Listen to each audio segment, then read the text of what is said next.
Hello, আমি অনন্যা। আমার নতুন একটা ভিডিওতে সবাইকে জানাই স্বাগত। তো আজকে হচ্ছে ছোট্ট করে একটা ভিডিও করছি। তার কারণ হচ্ছে আজকে না ভীষণই স্পেশাল একটা দিন। তো তার কারণ হচ্ছে আজকে আমার হাসব্যান্ডের বার্থডে। তো ভেবেছিলাম কিছু করব না। তারপর ভাবলাম যে মানুষটা সারা বছর আমার জন্য এত কিছু ভাবে, এত কিছু করে, তো তার জন্য একটা দিন তো কিছু একটা করাই যায়। তো ওকে তো নর্মালি উইশ করে দিয়েছি, আর হচ্ছে গিয়ে দুটো গাছ গিফট করেছিলাম। আজকে সেরকম কিছু করব প্ল্যান করিনি। তো তারপর ভাবলাম যে একটু রান্নাবান্না করেই খাওয়ানো যাক। তো যে কারণে হচ্ছে গিয়ে একটা দাদাকে দিয়ে সব কিছু আনিয়ে নিয়েছি। আর সকাল থেকে ওকে না আমি কিছু বলিনি, এটা ভাবতে পারো একটু সারপ্রাইজের মতনই। তো ও জানে না যে আমি কিছু করব বা সেরকম কিছু।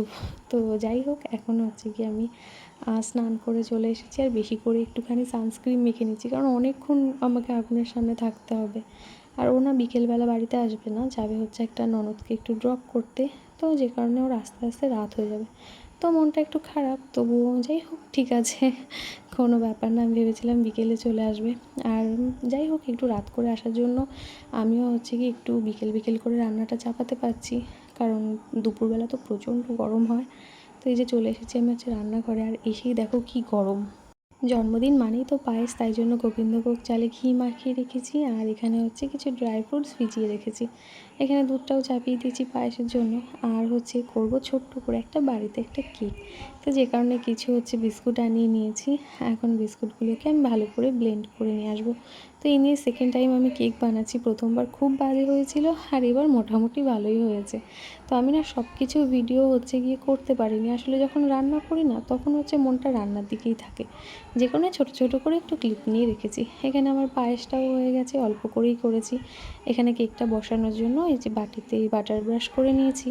আর এখানে হচ্ছে আমি এই যে কেকটাকেও সুন্দর করে একটু ডেকোরেট করে নিয়েছি। তো এখন এটা হচ্ছে গিয়ে স্টিম হতে থাকুক। আর দেখো আমি মানে কি বলবো, প্রচণ্ড পরিমাণে হচ্ছে ঘেমেই যাচ্ছি, আর শুধু মুখ মুছে যাচ্ছি।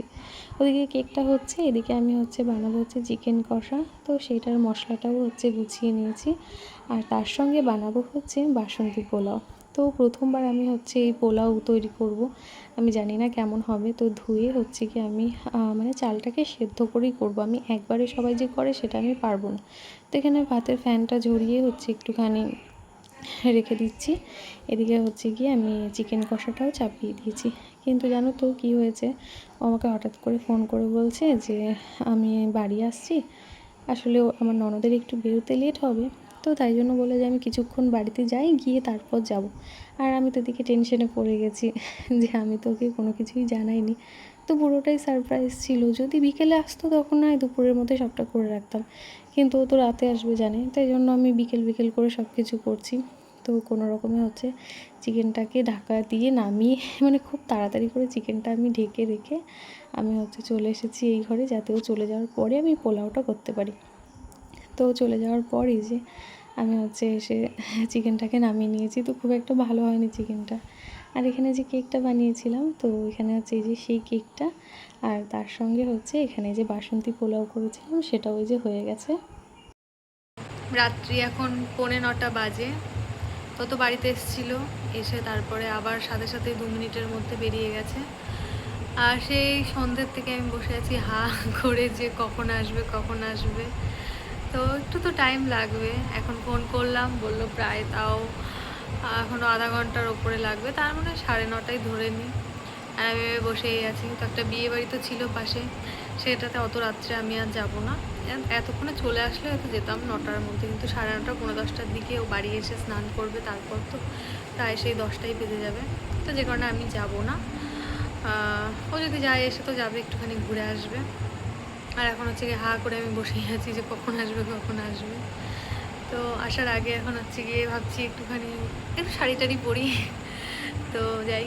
এরপর হচ্ছে এই যে আমি একটা শাড়ি পরে নিয়েছি। তো সেরকম রাত্রেবেলা যা গরম পড়েছে, ভেবেছিলাম একটা ভালো সুন্দর দেখে শাড়ি পরবো, কিন্তু লাস্টে ভাবলাম যে থাক, দরকার নেই আমার এই গরমে এই শাড়িটা পরেই আমি হচ্ছে মানে ঘামছি যে পরিমাণে। তো ভাবলাম যে আর একটু সাজুগুজুও করে নেওয়া যাক। শাড়ি যখন পরলাম, এখন তো সচরাচর সেরকম শাড়ি খুব একটা পরা হয় না। তো পরেছি যখন, তাহলে একটু সাজি। সাজ আর কি, ওই একটু কোনো রকমের লিপস্টিক, আইলাইনার, কাজল, এইটাই, আর কিছুই না। আর দেখো প্রত্যেকবার এই আইলাইনার কাজল পরার সময় আমার চোখ থেকে জল পড়বেই। তো তার সঙ্গে হচ্ছে কি একটু ইয়াররিংটাকেও পাল্টে নিলাম। আসলে অনেক দিন আমি এই একই রকমের কানের পরে আছি, চেঞ্জ করাই হয় না, তাই ভাবলাম যে একটুখানি পরেই নিই, সঙ্গে একটা মালাও পরে নিলাম। ফাইনালি আমি হচ্ছে রেডি হয়ে গেছি। আসলে সাজগোজ তো কিছুই নেই, গরমে মানে রীতিমতো ফ্যানের নিচে বসে বসেও ঘামছি। আমি জানি না কেন এই এত রাতে আমি শাড়ি পরতে গেলাম, এই 2-5 মিনিটের জন্য, তারপর তো আবার খুলেই ফেলবো। তো যাই হোক, এখন নিচে যাই। রাত্রি এখন প্রায় 10টারও বেশি বাজে, আর ও হচ্ছে চলে এসেছে, বিয়েবাড়ি থেকেও ঘুরে চলে এসেছে। এখানে এই যে আমি যা যা করেছিলাম সব কিছু মোটামুটি একটু সাজিয়ে গুছিয়ে দিলাম। তো ফাইনালি ও চলে এসেছে, বললাম যে এখন অনেক রাত হয়ে গেছে, আমার খুব টায়ার্ড লাগছে, দুপুরেও ঘুমাইনি, তুমি এখন তাড়াতাড়ি করে কেকটা কাটো। তো যাই হোক, আজকের দিনটা আমরা এইভাবেই সেলিব্রেট করলাম। তোমাদের কেমন লাগলো ভিডিওটা অবশ্যই আমাকে কমেন্ট করে জানিও। ভালো লাগলে একটা লাইক, কমেন্ট, শেয়ার আর সাবস্ক্রাইব করে দিও। Tata, bye bye.